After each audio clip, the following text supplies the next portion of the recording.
What's up mga kalapatol? Gusto nyo bang malaman kung ano yung ginagawa namin Derby Mix para sa ating mga ibon, para sa nalalapit na karera at Derby nitong North?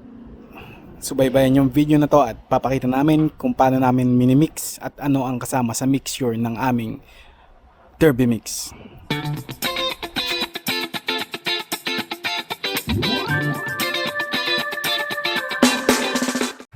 So yun nga mga tol, no, bago namin pakita yung Derby Mix natin, maulan nga ngayon. So si Bagyong Enteng. So tatlong training natin yung na-cancel, no. Tatlong training natin yung na-cancel. So mangyari sa Friday, loading na ng last training natin sa PRPC sa sa Rosario La Union. Okay naman yung mga natin, yung mga panlipad natin. Kaya panigurado makakauwi naman sila sa sa training natin sa Rosario La Union. So ayan yung mga flyers natin, okay naman sila. Yung iba dyan pang SDR na, magkahalo na kasi. Ayan. So medyo maulan ngayon, kaya medyo basa-basa sila. Pero pagdating ng Biyernes yan, okay na ulit yan. Maganda naman condition nila ngayon. Goods na goods naman. Ayan. So proceed na tayo dun sa paggawa ng Derby Mix natin. So mga tol, no, bago tayo gumawa ng Derby Mix natin, huwag niyong kakalimutan mag-subscribe sa aming channel, Kain Pepperlop. Maraming salamat. Kaya let's go! So ayan, bago tayo mag-proceed mga tol, no, paalala ko lang, itong Derby Mix na ginagawa ko, sarili kong mix to. Hindi ko sinasabing ito yung pinakatama. Pwede din nyo naman sundin, or pwede namang hindi. Pero ito yung hiyang sa akin, ito yung nakikita kong parang gusto ng mga ibon ko. So, proceed tayo. Makita ko na kung paano tayo mag-mix ng Derby Mix natin. Let's go! So yun nga mga tol, no? So, muna natin sa listahan, siyempre hindi makakawala yung natin, sa flower natin. But sa flower, magandang source to ng magandang source to ng fats. Since yung fats yung yung unang inuubos ng mga ibon natin. Kaya maganda to, sunflower. Ito yung isang kilo to, sunflower seeds. Sap. Ayan, 1 kilo. Pero nung umpisa pala ng training, hindi ko naman ini 1 kilo. So parang in-introduce ko lang siya ng pataas ng pataas. Una 1/4, tapos sunod 1/2, tapos 3/4, tapos ngayon 1 kilo na. Ito, alam natin. Ayan, 1 kilong sunflower. Sap. Tapos meron din tayong sunflower seeds. Ito, sunflower seeds, 1/4 lang, pandagdag lang din. Mayroon tayong sap, meron din sun. Ayan, inulit ko mga tol ha, itong mix ko, ito yung, dito ko iyang, ito yung dito ko, goods na goods. Parang maganda naman yung maganda naman lipad nila, dito sa ginagawa kong mix. So ayan. So ngayon, malapit na Derby, nagtaas na ako, in-introduce ko na yung yung ratio na ganito. Lagyan tayo ng sunflower. Tapos naglalagay din tayo ng birdseed. Ayan, birdseed. Dadagdag ang birdseed para sila. Syempre, dagdag fats na rin. Saka masanay na rin silang tumuka ng mga small seeds. So ito, pang Derby Mix to. Iba pa yung pangsalubong natin, yung sticky mix. Italakayin natin yun sa ibang vlog. Yan. So ito 1/4 lang dagdag natin, tapos yung sunflower pala 1/4 lang din. And maganda ring source ng fats yung birdseed. Tapos dito, meron din tayong golden and golden corn.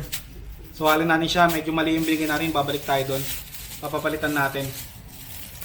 Pero naghalo din tayo ng golden. And for the sake of the video, pinakita ko lang. Tapos, lalagay tayo ng, yan, ito, platinum. Platinum naman para dun sa protein, high in protein para dun sa muscle recovery nila pag dumating sila. Yung 1 week na preparation para bago magkarga ulit, may babalik natin yung protein na nawala sa kanila. Kasi minsan, pag naubos na yung fats, sa muscle na sila kukuha ng energy sa paglipad nila. So naglalagay tayo sa pakete. Ayan. Tapos syempre hindi mawawala yung plier mix natin. Ayan, plier mix. Yung yung may magtatanong ba't walang mani, separate ko binibigay yung mani sa kanila kasi baka pili-piliin nila. Pinagpapamerienda ko na lang yung mani sa kanila. Ito plier mix na Nutrena 2 kilo.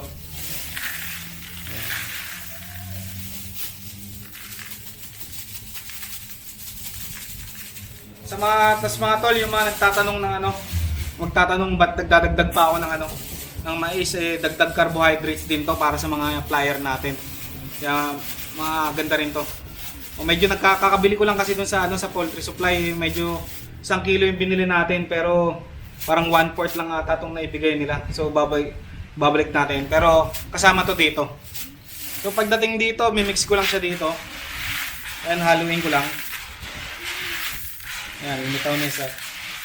Tapos mga tol, bago nyo ipakain to kaya tayo may salaan. Ayan. Dati sinisala ko to isa-isa pero ang ginagawa ko na lang, yung sala ko bago ko ibigay. Para mawala yung mga molds nila sa yung mga yung mga usok-usok. Kasi minsan yun yung source ng pagkakaroon ng cancer ng mga natin. Pagkakaroon ng cancer ng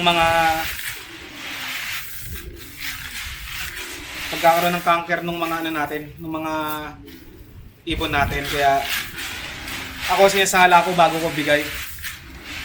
So yan, ganyan siya oh. Ito yung lumang mix natin, paubos na rin kasi. Ay, hindi ito. Ito yung mix natin dati. Halos kamukha niya din yan. Yun pa din naman yung niyan. Yung ratio niyan. Yung ginawa natin ngayon. So sa Friday, loading na ng Rosario last training natin sa PRPC. Sa Rosario sila bibitawan. Tapos last training lang na nagkaroon is loading nung Saturday bago tong magkaroon ng bagyong Enteng. Sa season sila binitawan. Maganda naman pauwi natin. Maganda naman speed nila, consistent pa rin mula nung medyo lumayo na. Mula nung medyo lumayo yung training, nag-consistent naman sila. Kasi mga tol, halo-halo nyo lang ganyan. Okay, goods na yan. Ayan, sa pinagsama-samang protein, carbohydrates, saka fats. Yung mga kailangan ng ibon natin. So yun nga, ulitin ko ulit mga tol dito ko hiyang na mixture. Kaya ito yung ginagawa ko, pwedeng mali, pwedeng tama. Hindi ko sinasabing ito yung pinaka-perfect. Pwede nyo rin gayahin, pwede rin hindi. Or kung may mga suggestions kayo na mas magandang mix, pwede nyo naman i-comment down dyan sa sa comment section natin sa baba. So ayan. So kulang na ito yung golden corn na ihalo natin. Yung medyo parang crack corn bali labas nito ibabalik muna natin doon, papapalitan natin. Ayan. So mga tol, ito nga yung natin, derby mix natin. Kung nagustuhan niyo itong video na to, huwag niyo kakalimutan mag-like, mag-subscribe sa aking channel para sa more updates and videos. Sisikapin namin magkaroon na ng maraming vlogs ngayon, lalo't derby na, mas maganda na yung mga content na ilalabas natin. Kaya maraming salamat sa panonood. Let's go.